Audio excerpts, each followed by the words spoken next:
Hey guys, welcome to the trader सिरना। So let's see कल indices को किस तरीके से ट्रेड कर सकते हैं, उसके पीछे का लॉजिक क्या है। तो प्राइस को अगर देखोगे, कल एक ऑप्शन बाइंग का सिनेरियो हमको मिलने वाला है। कल हमने सिंपल प्लान किया था, मार्केट इसके नीचे अगर ब्रेकडाउन करेगा हम सेलिंग के लिए प्लान करेंगे।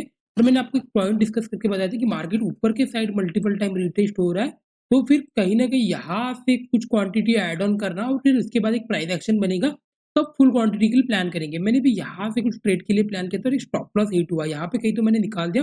बस मार्केट रिवर्सल दे रहा था, फिर से मार्केट ऊपर के साइड गया। यहाँ पे तो मैंने ऐड ऑन नहीं किया था, लेकिन मैं वेट कर रहा था कि 5 मिनट में भी अगर एक प्राइस एक्शन मिलता तो मैं यहाँ पे ट्रेड करने वाला था। स्टिल यहाँ से मार्केट रिवर्सल आ गया और फिर से यहाँ पे एक ट्रेड मैंने फिर से बना था, बिकॉज मार्केट फिर से नीचे की साइड लोअर साइड आ रहा था और सेलिंग के साइड में थोड़ा ज्यादा इंटरेस्टेड रहता हूँ। लेकिन यहाँ पे फिर से स्टॉप लॉस हुआ, हिट हुआ। तो कहीं ना कहीं दो स्टॉप लॉसेस हिट हुए और अच्छे पॉइंट के साथ स्टॉप लॉस हिट हुए, अराउंड 120-130 पॉइंट चले गए। लेकिन ये जस्टिफाई नहीं करता है, बिकॉज 120-130 पॉइंट गए कोई इशू नहीं है, बिकॉज ऑलरेडी मैंने यहाँ पे 300-400 पॉइंट कैप्चर कर लिया हो। तो यहाँ से अभी 200-300 पॉइंट अगर स्टॉप लॉस से जाते भी है तो भी कोई इशू नहीं है, because already I already gain that profit. I hope point आपको समझ में आ रहे हैं। अभी और मार्केट अगर देखोगे, मार्केट साइडवेज हो चुका है कहीं ना कहीं, मतलब एक ट्रेंडिंग मार्केट फिर से आने वाला है, तो कहीं ना कहीं फिर से प्रॉफिट मिलने वाले हैं। तो अभी प्राइस एक्शन को अगर देखोगे, इस तरीके से आपको प्राइस एक्शन दिख रहा होगा, मतलब कहीं ना कहीं मार्केट ऑप्शन बायर का मोमेंटम के लिए रेडी हो रहा है।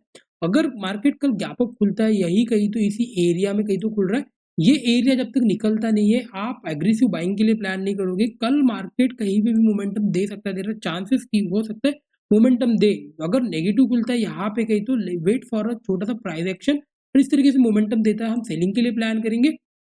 फ्लैट अगर खुला, फ्लैट खुल के अगर डायरेक्टली क्रॉस कर रहा है तो भी सेलिंग के लिए प्लान कर सकते हैं। स्टॉप लॉस कहीं तो यहाँ आएगा।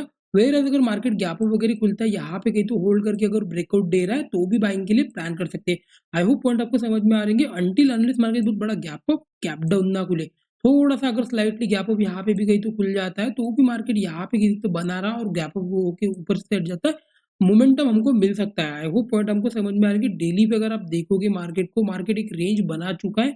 कहीं ना कहीं ऑप्शन बाइंग का मोमेंटम का वेटिंग आने वाला है। और एक पॉइंट हमेशा याद रखना, यहाँ से मैं अगर बाइंग के लिए प्लान कर रहा हूँ तो मैं यहाँ तक भी टारगेट प्लान नहीं करूंगा, मैं इससे भी ज्यादा टारगेट प्लान कर सकता हूँ। जस्ट बिकॉज एक पॉइंट अंडरस्टैंड करना, यहाँ से मुझे पता है ऑलरेडी बड़ा मोमेंटम आने वाला है। क्या मार्केट यहाँ पे रुकेगा ये किसी को नहीं पता होता है। क्या मार्केट यहाँ पे गैप फिल किया, अगर ये पहले ही कैंडल में अगर जाता था ना तो मैं वेट कर रहा था कि हाँ मार्केट इतना बड़ा नीचे आया, गैप भी क्रिएट किया, अगर ऊपर जाएगा तो हो सकता है रेजिस्टेंस लेके थोड़ा प्रोबेबिलिटी ज्यादा है। लेकिन यहाँ से क्योंकि ऑलरेडी मार्केट जब एक ही रेंज बना चुका है तो एक एक्सपेक्टेशन कर सकते हैं कि मार्केट यहाँ पे हो सकता है नीचे आ जाए, कोई इशू नहीं है। लेकिन मैं यहाँ पे कोई अच्छा कॉल बाय करना प्रेफर करूंगा जो एक डीप आईटीएम है, जो फ्यूचर की तरह रिएक्ट करे। बिकॉज अगर मार्केट यहाँ से अगर बहुत बड़ा मोमेंटम भी करता है ना तो पूरे पॉइंट्स मुझे मिलने चाहिए। आई होप पॉइंट आपको समझ में आ रहे हैं। बिकॉज यहाँ से अगर आप ट्रेड कर रहे हो तो वी डोंट नो मार्केट क्या यहाँ पे रुकने वाला है।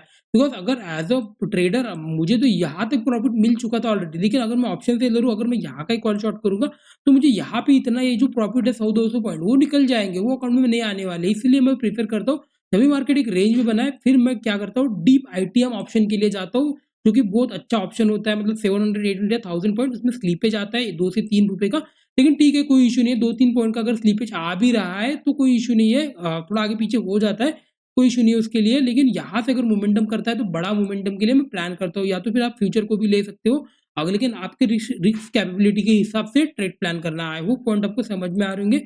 लेट्स सी निफ्टी बैंक को देख लेते हैं। निफ्टी बैंक अगर देखोगे यहाँ से मार्केट ने एक रिवर्सल देने का ट्राई किया, लेकिन अभी क्या है ना, मार्केट यहाँ से ऊपर के साइड ब्रेक करने का ट्राई किया। सेम एज निफ्टी बैंक भी अगर देखोगे, निफ्टी 50 भी देखोगे, ऊपर के साइड मार्केट ने जाने का ट्राई तो किया, लेकिन कैंडल एट डे स्ट्रॉन्ग कुछ बना नहीं है। जब भी मार्केट में बाइंग आती है ना, बाइंग किस तरीके से प्रोजेक्ट करना चाहिए, इस तरीके से कैंडल बनता है मार्केट में। जब नीचे की साइड से जब भी मार्केट बाइंग के लिए जाता है ना, इस तरीके से कैंडल बनता है। अब यहाँ पे अगर देखो कोई स्ट्रॉन्ग कैंडल आपको नहीं दिख रहा होगा एक्सेप्ट दिस कैंडल, लेकिन सेकंड डे नेगेटिव खुल गया। मैंने आपको हमेशा बताया कि बाइंग जब भी आनी रहती है, मार्केट पहले स्ट्रॉन्ग कैंडल बनता है, दूसरे दिन गैप अप खुला और उसी फेवर में ट्रेड करता है, बहुत ज्यादा नीचे नहीं आता है। तब जाके हम एक्सपेक्ट करते हैं कि मार्केट मोमेंटम, यहाँ पे अगर आप देखोगे मार्केट नीचे आया, स्ट्रॉन्ग कैंडल बना, ऊपर के साइड चला गया। इसी तरीके से मार्केट मोमेंटम में प्लान करता है। आई होप पॉइंट आपको समझे। यहाँ पे अगर देखोगे मार्केट एक अच्छा कैंडल बना, फिर गैप अप खुला, इसी रेंज में ट्रेड किया, मतलब फिर कहीं ना कहीं बायर्स एक्टिवेट हो रहे हैं। आई होप पॉइंट आपको समझ में। यहाँ पे अगर आप देखोगे मार्केट नेगेटिव टाइप की कैंडल बना है, मतलब इसके नीचे अगर ब्रेकडाउन हो रहा है तो ये सेलिंग के लिए ही आने वाला है। तो आई होप पॉइंट आपको समझ में आ रहे होंगे। लेकिन कल जिस तरीके से प्राइस पैटर्न बनेगा, मार्केट जहाँ ओपन होगा वहीं से प्लान करेंगे किस साइड हमको प्लान करना चाहिए। आई होप पॉइंट आपको समझ में आ रहे होंगे। तो कल भी अगर देखोगे मार्केट एक ट्रेंडिंग मार्केट निफ्टी बैंक में भी मिल सकता है, बिकॉज़ निफ्टी बैंक अभी भी उतना अच्छा खासा मोमेंटम दिया नहीं है। ऊपर की साइड से अगर देखोगे ये एरिया मल्टीपल टाइम रिटेस्ट कर चुका है, तो यहाँ से भी अगर मोमेंटम करता है, एक मोमेंटम इधर से भी मिल सकता है, इधर इस तरीके से आप ट्रेंड लाइन ड्रॉ कर सकते हो, यहाँ पे भी नीचे की साइड भी ब्रेकडाउन करता है। ये एरिया भी मुझे कोई ज़्यादा इंटरेस्टेड नहीं है, मैं इसके लिए भी नीचे एक नए लो के लिए प्लान करूँगा। तो किस तरीके से इसको प्लान कर सकते हैं, जस्ट प्राइस को अंडरस्टैंड करना, कहाँ पे हम ट्रेड प्लान कर सकते हैं। सो प्राइस को अगर देखोगे निफ्टी बैंक पे एक पॉइंट याद रखना, ये एरिया मल्टीपल टाइम रिटेस्ट हुआ है, तो ये मत एक्सपेक्ट करना मार्केट यहाँ पे जाएगा, वेट करेगा, फिर इस तरीके से जाएगा। हो सकता है, देयर आर प्रोबेबिलिटी, लेकिन अगर ये डायरेक्टली भी ब्रेक कर रहा है ना, तो भी ट्रेड का प्लान करना चाहिए, बिकॉज़ इसके ऊपर अगर निकल रहा है मार्केट, मैं एक ट्रेड प्लान करूँगा, यहाँ पे एक स्टॉप लॉस आएगा और मार्केट मोमेंटम के लिए प्लान करूँगा। और जस्ट अगर कल मार्केट मोमेंटम करता है, तो मैं बड़े टारगेट्स के लिए प्लान करूँगा, बिकॉज़ यहाँ पे ऑलरेडी 3-4 दिन स्टॉप लॉसेस देने के बाद मैं एक्सपेक्ट नहीं कर सकता कि मार्केट 100-200 पॉइंट में निकल जाओ। इस तरीके से कभी ट्रेड प्लान मत करना, बिकॉज़ ऑलरेडी अगर मार्केट प्रॉफिटेबल हुआ है, तब क्वांटिटी कम कर दो, तब टारगेट छोटे रख लो।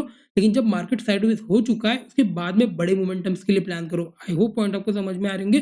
तो नीचे की साइड भी इसको सेलिंग के लिए प्लान कर सकते हैं। ये एरिया आपको दिख रहा होगा, मल्टीपल टाइम रिटेस्ट किया है। तो यहाँ पे अगर आप प्राइस को देखोगे, आपको क्या एरिया सबसे अच्छा लग रहा है? मुझे ये एरिया सबसे यहाँ पे अच्छा लग रहा है, बिकॉज़ ये यहाँ पे मल्टीपल टाइम रिटेस्ट किया है। तो सिंपल रखना, 49,000 अगर यहाँ पे मार्केट जैसे कि यहाँ पे खुला, यहाँ के खुल के अगर मार्केट इस तरीके से पैटर्न बना के आ रहा है ना, तब सेल करना। या तो फिर अगर यहाँ पे कहीं तो खुल रहा है, डायरेक्टली भी क्रॉस करे तो भी सेल करना, स्टॉप लॉस कहीं तो यहाँ पे रख देना और मार्केट का बस वेट करना। अगर मार्केट सेलिंग का है तो definitely it will fast, market momentum करेगा, फास्टली मूव करता है। जब भी सेलिंग का मार्केट जब भी आता है, इस तरीके से मूव करता है सेलिंग का मार्केट।